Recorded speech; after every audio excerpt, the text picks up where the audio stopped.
Hello and welcome back everyone. तो आप सभी का एक बार फिर से स्वागत करता हूं आपके अपने यूट्यूब चैनल गेनर एकेडमी पर। तो आज का जो हमारा वीडियो रहने वाला है वो रहने वाला है एरिया वॉल्यूम पैरामीटर, जिसको हम क्षेत्रमिति बोलते हैं। उस चैप्टर के ऊपर अपना आज का वीडियो रहने वाला है, जिसको हिंदी में बोलते हैं क्षेत्रफल, आयतन और परिमाप। मेरे को अक्सर देखने में यही आया कि ये जो टॉपिक है बच्चों को अक्सर बहुत ज़्यादा कन्फ्यूजिंग लगता है और इसमें इस टॉपिक को देख के अक्सर बच्चे डरते हैं। तो ये वीडियो देखने के बाद उनका डर पूरी तरह से खुलने वाला है। इस वीडियो को लास्ट तक ज़रूर देखिएगा। प्रैक्टिस के साथ में हम हर एक चीज़ को डिस्कशन करेंगे और इसके अंदर हम हर एक चीज़ की अच्छे से ट्रिक सीखेंगे, उसको बहुत अच्छे से डिटेल में समझेंगे।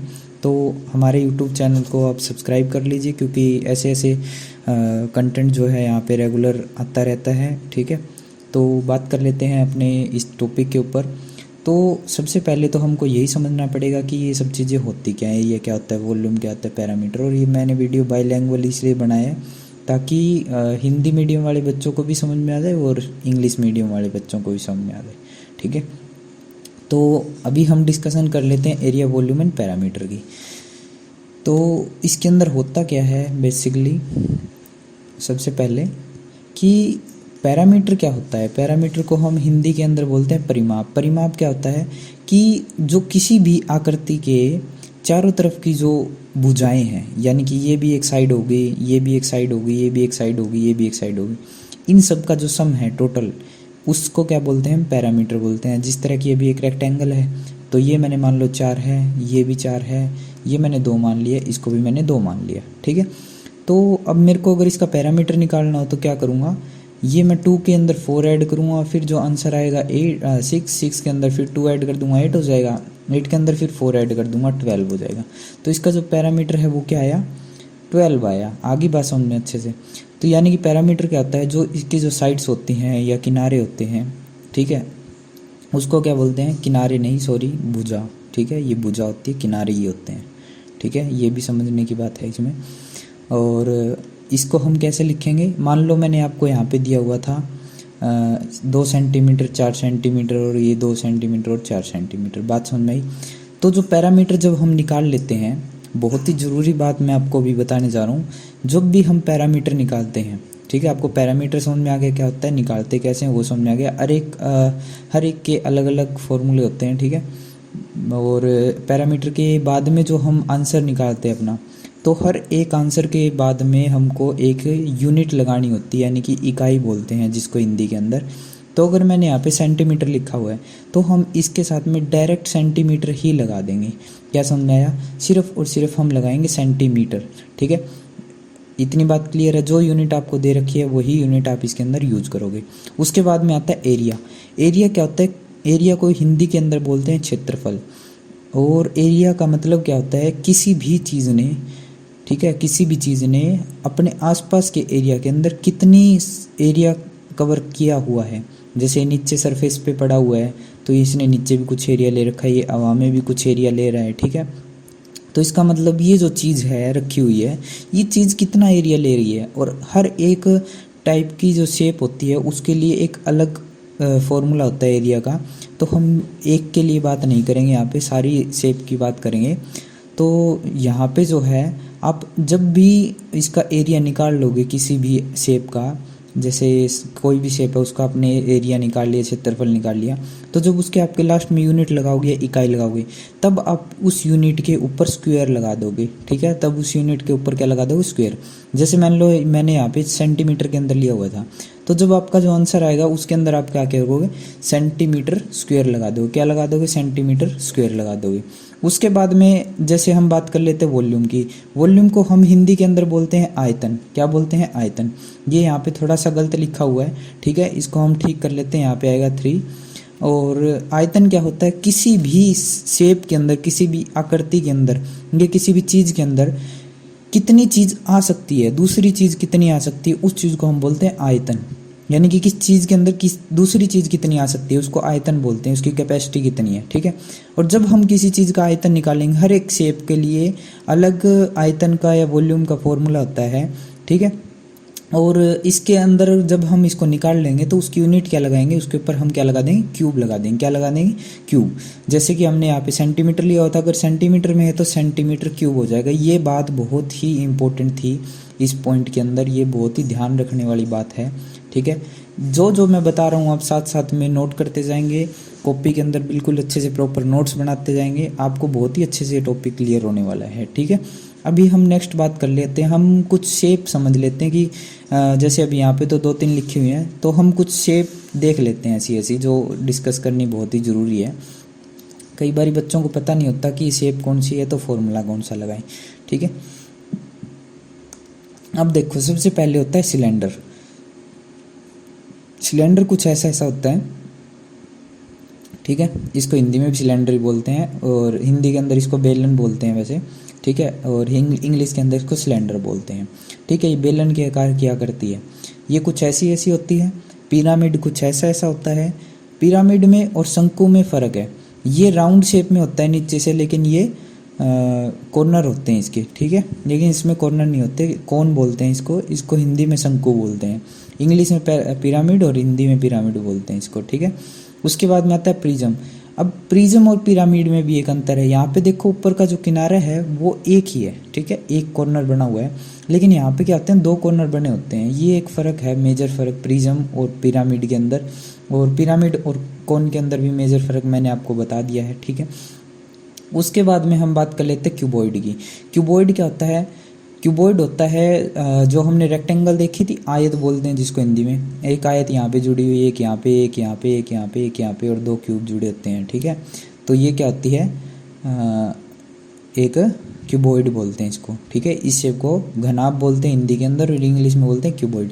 ठीक है, उसके बाद में आता है क्यूब, जिसको हिंदी में बोलते हैं घन। घन क्या होता है, इसकी जो सारी साइड्स होती हैं वो बिल्कुल इक्वल होती हैं। ठीक है, अगर ये मान लो 4 सेंटीमीटर है तो सारी जो साइड्स हैं वो 4 ही सेंटीमीटर मिलेगी, ना ज़्यादा ना कम।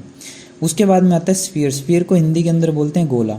गोला तो आपको पता ही, जैसे कोई भी बॉल है उसको गोला बोल सकते हैं। ठीक है, और गोले के बीच में क्या होता है, ये होता है डायमीटर। ठीक है, डायमीटर का आधा क्या होता है, जिसको हम त्रिज्या बोलते हैं। ठीक है, रेडियस बोलते हैं, इंग्लिश के अंदर रेडियस बोलते हैं, हिंदी में त्रिज्या बोलते हैं। डायमीटर को इंग्लिश में डायमीटर बोलते हैं, जो ये पूरा कंप्लीट होता है ये, और हिंदी के अंदर इसको बोलते हैं व्यास। ठीक है, ये आपको क्लियर हो गया होगा बिल्कुल अच्छे से। उसके बाद में अगर मैं इसको बीच में से कट कर देता हूँ, मान लो किसी बॉल को हमने बीच में से कट कर दिया, तो कुछ वो ऐसी ऐसी बन जाएगी, उसको बोलते हैं हेमिस्फीयर, या फिर बोलते हैं अर्धगोला।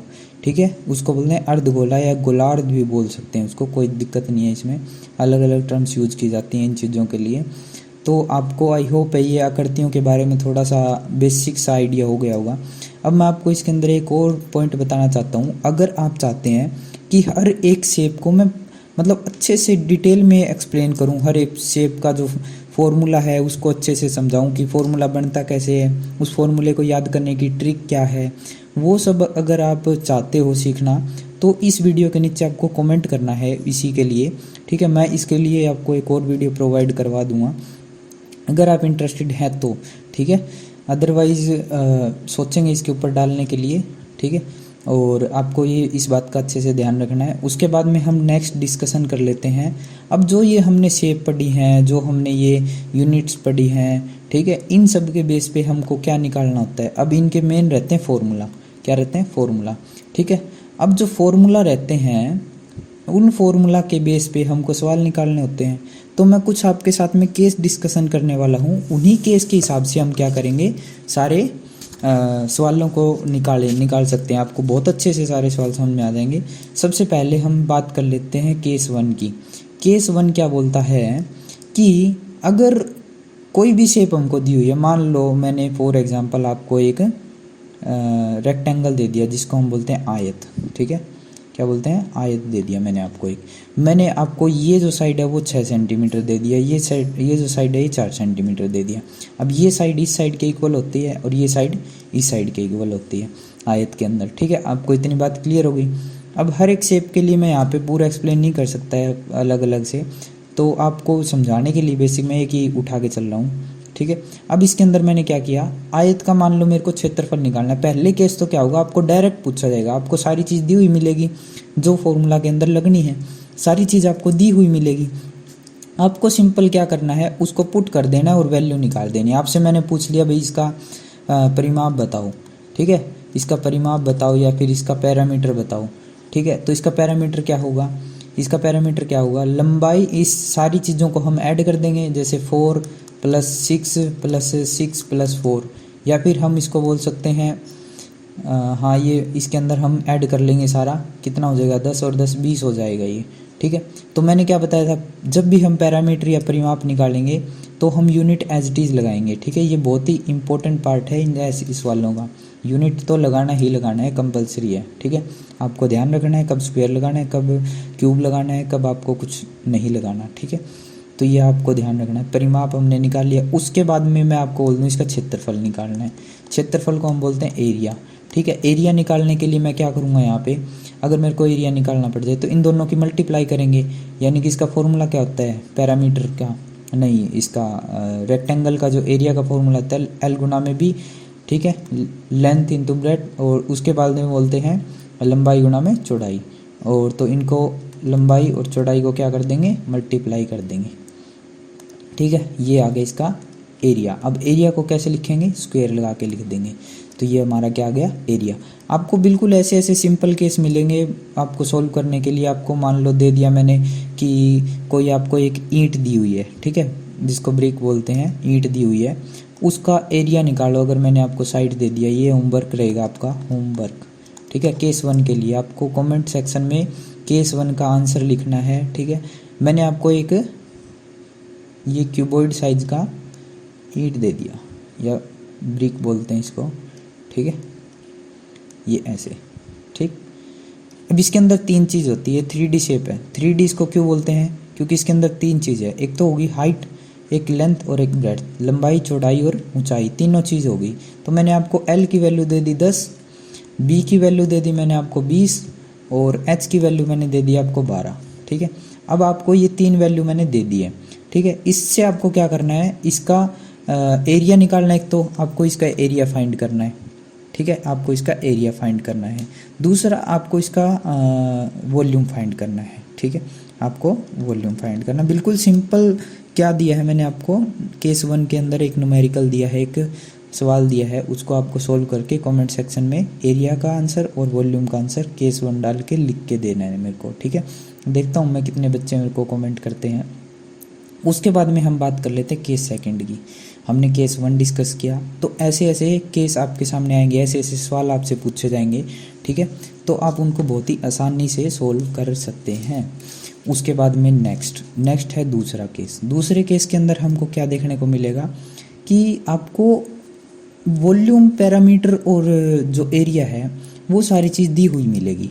जैसे मान लो मैंने अभी आपके साथ में डिस्कशन किया था पीछे कि एक रेक्टेंगल है, ठीक है, इसकी ये मैंने 4 दी थी आपको, ये 6 सेंटीमीटर दी थी, ये 4 सेंटीमीटर दी थी, ठीक है। लेकिन अब मैंने आपको ये बोल दिया कि मैं आपको ये एक साइड नहीं दे रहा, ठीक है, मैं आपको ये वाली साइड जो है, लेंथ तो मैंने आपको दे दी, लेकिन मैं आपको ये नहीं दे रहा, इसकी चौड़ाई, ठीक है। और इसकी बजाय मैंने आपको इसका पैरामीटर दे दिया, ठीक है। मैंने क्या दे दिया, इसका पैरामीटर। तो पैरामीटर मैंने दे दिया आपको इसका 20 ही दे देता हूँ, ठीक है।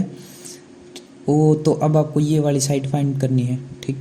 अब आप क्या करोगे, देखो अब फॉर्मूला क्या था, एरिया, इसका पैरामीटर का एरिया था जो चारों साइड है वो, यानी कि L प्लस में B प्लस में L प्लस में B, ठीक है। हम बिल्कुल सिंपल तरीके से समझ रहे हैं ताकि कंसेप्ट अच्छे से क्लियर कर पाऊँ आपके, ठीक है। तो अपने को अब क्या है, L दिया हुआ है 6 है, ठीक है, B अपने को नहीं दिया तो B यहीं पे रख लेंगे। फिर L दिया हुआ है 6 है, उसके बाद में B हमको नहीं दिया हुआ, और जो पैरामीटर है वो मैंने आपको दे दिया 20 है। बात क्लियर है। उसके बाद में हम क्या करेंगे, इस 6 को उस तरफ लेके जाएंगे, तो ये यहाँ से प्लस से उस तरफ जाएगा तो माइनस हो गया, 14 रह गया। फिर इस 6 को भी वहाँ पर लेकर चले जाएंगे, ठीक है। ये कितना रह गया, 14 और 8 हो गया ना, 8 हो गया, ठीक है। उसके बाद में यहाँ पे बच गया 2B, क्या बच गया, 2B बच गया। ये एक B है, एक ही B है, यहाँ पे मल्टीप्लाई में दूसरी तरफ गया तो डिवाइड में गया, 8 के डिवाइड में 2 आया तो कितना आया, 4। हमने देखा था ना पहले, अगर मैंने B की वैल्यू 4 दी थी आपको, उस टाइम आंसर 20 आया था पैरामीटर, याद है ना। तो हमने निकाल लिया। दूसरा केस ये बोलता है कि आपको पैरामीटर, एरिया, वॉल्यूम ये चीज़ दी हुई मिलेगी, उनमें से आपको एक लेंथ नहीं दी होगी या कुछ और ऐसी चीज़ नहीं दी होगी जो आपको फाइंड करनी है फॉर्मूला में से। ये बिल्कुल आसान तरीका था। ऐसे ऐसे सवाल भी आपके सामने देखने को मिल सकते हैं। आई होप ये भी आपको समझ में आ गया। अलग अलग शेप पे यही फॉर्मूला लगे, यही तरीका लगेगा, फॉर्मूला नहीं, तरीका यही लगेगा सब में, ठीक है। कुछ मुश्किल नहीं है इसके अंदर। उसके बाद में हम नेक्स्ट केस डिस्कशन कर लेते हैं, केस 3। केस 3 क्या बोलता है, आकृतियों को जोड़ना है बस, और कुछ नहीं करना। जैसे मान लो मैंने आपको क्या दे दिया, आकृतियों को जोड़ के दे दिया, दो आकृतियों को। मान लो मैंने ये दे दिया आपको, ये एक आकृति दे दी, सही से नहीं बन पाई है, ठीक है, और एक ये मैंने दूसरी आकृति दे दी आपको, ठीक है।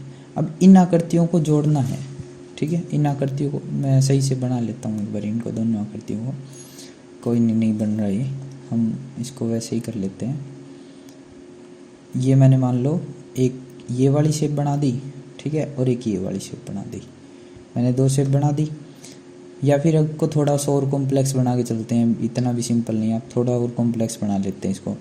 मान लो मैंने क्या किया, एक यहाँ पे ये एक क्यूब बना दिया, ऐसे क्यूबॉइड है, सॉरी ये क्यूब नहीं है, क्यूबॉइड है ये, जिसको हम बोलते हैं हिंदी में घनाभ, ठीक है।